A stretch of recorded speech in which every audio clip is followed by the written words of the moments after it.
We're seeing new scenes of carnage. Children were found butchered on a kibbutz. Day 4 of the war in Israel. Israeli warplanes continue.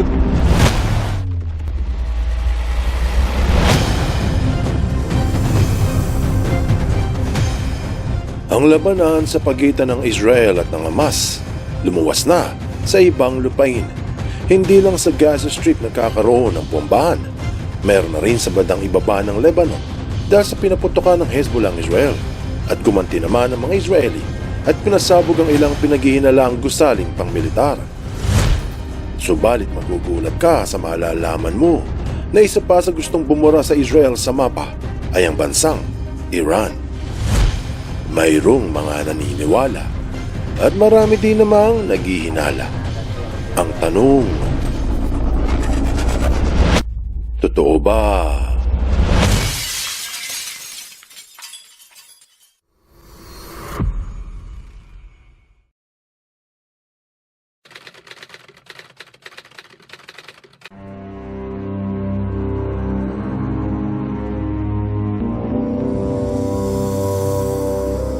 Mula noong binomba ng Israel ang Gaza Strip bilang ganti sa Hamas, isa-isang kinundemna ng mga Arabong bansa ang operasyon ng Israel Defense Force na umapekto sa sobra sa 2 milyong mga Muslim.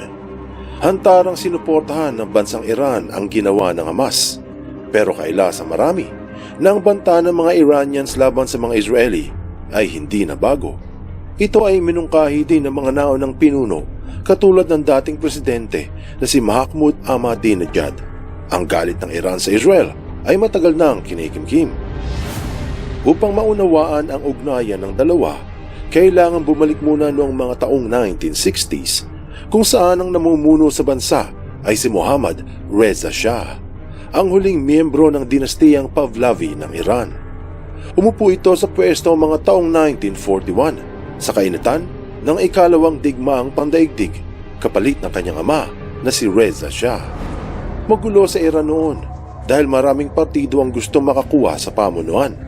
Ganun pa man, mga taong 1960s, pinagpatuloy ni Muhammad ang pagtaguyod sa kaunlaran ng Iran at isinulong ang sinasabing White Revolution.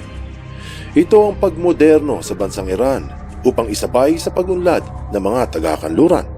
Kasama sa ginawa ay ang pagreforma sa Social Security, pagbigay ng patas na oportunidad sa mga kababaihan, pag-imbita sa mga negosyante mula sa ibang bansa upang magpondo sa mga pribadong sektor. Sa kabila ng pag-unlad ng Iran, maraming paksyon ang tutol sa gawa ng Shah. Ito ay dahil sa kasama sa pag-unlad ay ang pagtangkilik sa mga taga-kanluran. Bagamat mayroong mga partidong Muslim sa Iran noon, bukas ang bansa sa impluwensya ng kanluran. Dito hindi sang-ayon ang mga Muslim sa gobyerno. Kaya napagpasyahan ng pamahalaan na upang lubusang maisatupad ang balak ni Mohammad Reza Shah para sa Iran, kailangan mo nang tanggalin ang mga relihiyosong kumokontra.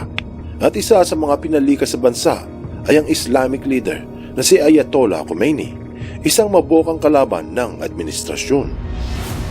Matapos ang Six-Day War noong taong 1967, kung saan natalo ng mga Israeli ang koalisyon ng Ehipto, Syria at Jordan, mas lalong ikinamuhi ng mga Muslim ang estado ng Judaismo.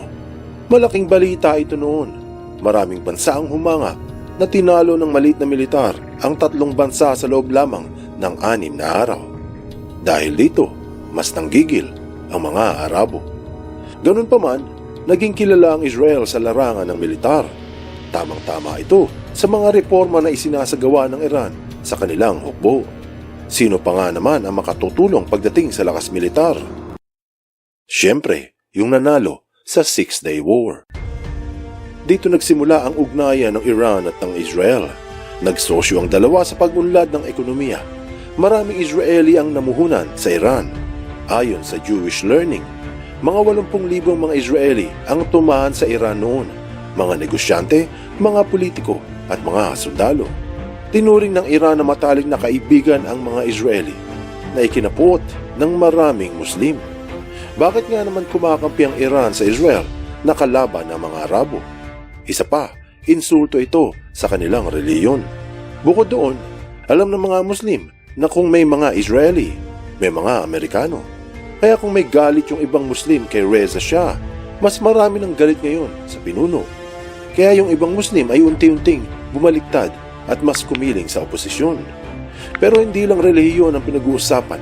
Dahil sa kabila ng pagpapaunlad sa Iran, maraming tao ang naghihirap noon at hindi na sa ngayon sa pamahalaan.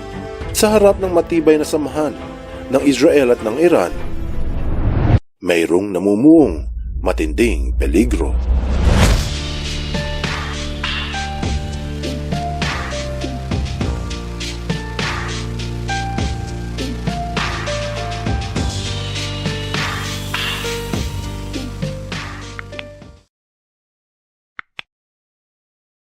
Bakit galit ang Iran sa Israel?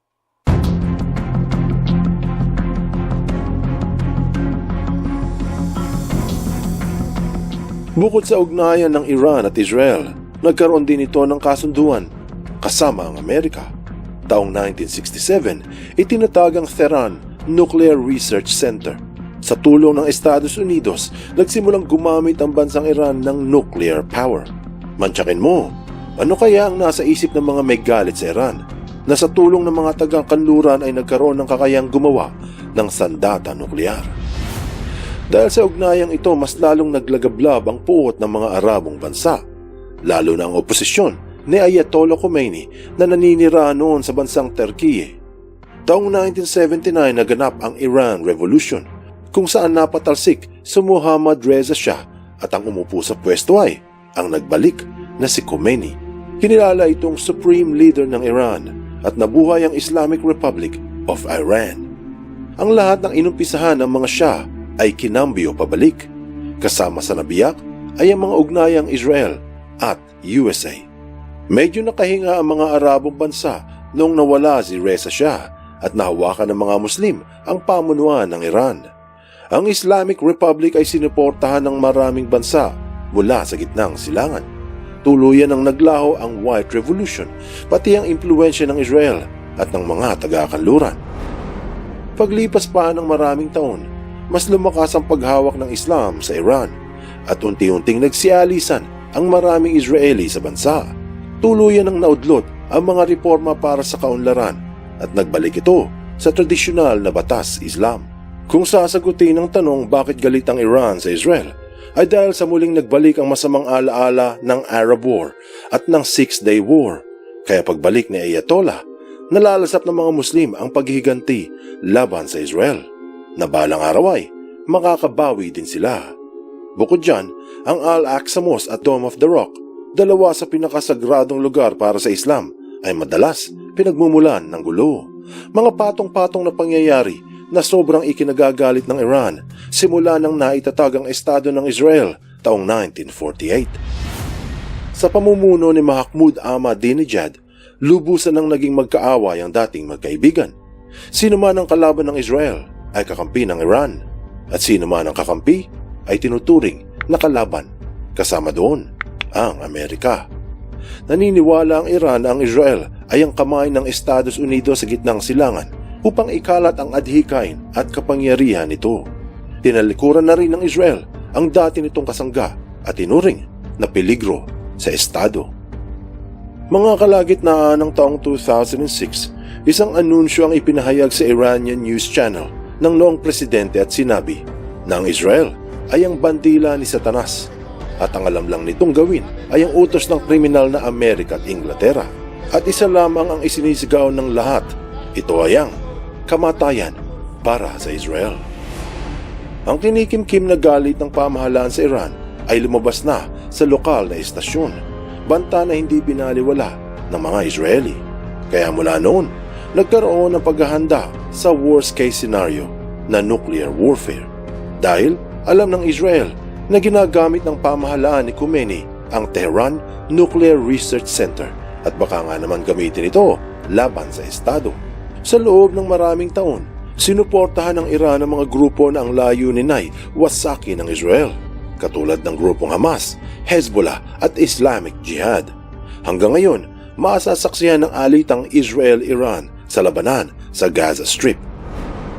Sa kasalukuyan, hindi pa rin natitigil ang pagbomba ng Israel at ang napipintong ground invasion ay hindi pa nakukumpirma. Kung ito ay mangyayari, walang duda, mas maraming sibilyan ang madadamay. Anong aral ang mapupulot dito? Ang ugnayan ng Israel at Iran noon ay tila magtatagal. Subalit katulad ng matalik na magkaibigan, minsan hindi nagkakaunawaan. Pero kung aaregluhin naman para walang argabyado, may iwasan sana ang pagputok ng galit at puot. Buksan mo ang iyong isip at hayaang lumalim pa ng lubusan ng iyong pangunawa sa mga kasaysayang kapupulutan ng maraming aral. Tandaan, katotohanan ng susi sa tunay na kalayaan.